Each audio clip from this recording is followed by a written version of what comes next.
அறிவும் ஒழுக்கமும் நிறைந்திருக்கும் இந்த அவையில் வீற்றிருக்கும் உங்கள் அனைவருக்கும் என் காலை வணக்கங்கள்.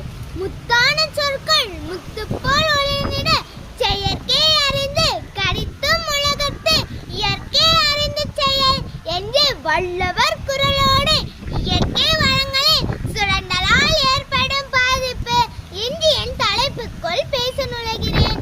அம்மா, காலத்துக்கு ஏற்ற நல்ல தலைப்பு தான் கொடுத்திருக்கீங்க. இயற்கை வளங்கள் என்றால் என்ன என்று பார்த்தால், நம்ம இயற்கையை நமக்கு கொடுப்பதும் இயற்கையிலிருந்து நாம் பெற்றுக்கொண்ட அனைத்தும் இயற்கை வளங்கள் தான். உதாரணத்துக்கு நீர், நிலம், காற்று, சூரிய ஒளி, பூமி, தாவரங்கள், விலங்குகள், இப்படி சொல்லிக்கொண்டே போகலாம். நாம் இயற்கை வளங்களை இரண்டு வகையாய் பிரிக்கலாம். முதலாவது புதுப்பிக்கக்கூடிய இயற்கை வளங்கள். அப்படி என்றால் என்ன என்று பார்த்தால், இயற்கை நமக்கு அளித்த பரிசான நீர், காற்று, சூரிய ஒளி இவையெல்லாம் புதுப்பிக்கக்கூடிய இயற்கை வளங்கள். இரண்டாவது புதுப்பிக்க இயலாத இயற்கை வளங்கள். அப்படி என்றால் என்ன என்று பார்த்தால், கனிமங்கள், பெட்ரோலியம், நிலக்கரி இவையெல்லாம் புதுப்பிக்க இயலாத இயற்கை வளங்கள். இவை எளிதில் தீர்ந்து போகக்கூடியவை. இப்போ இந்த இயற்கை வளங்களை அதிகமாக பயன்படுத்துவதால் என்னென்ன பாதிப்புகள் உண்டாகுது என்று பார்த்தால், சுற்றுச்சூழல் மற்றும் சமூக பொருளாதார பாதிப்புகளும் உண்டாகிறது.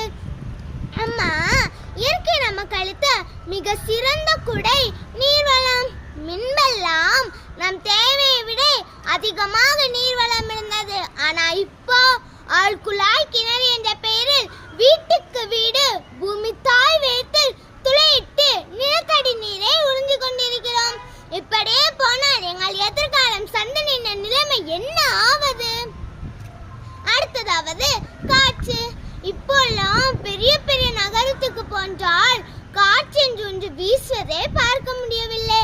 மக்கள் ஏசியிலே இருந்து சூரியனோட சாதா வெப்பத்தையே தாங்க முடியாம நிறைய தோழர்கள் வருகின்றனர்.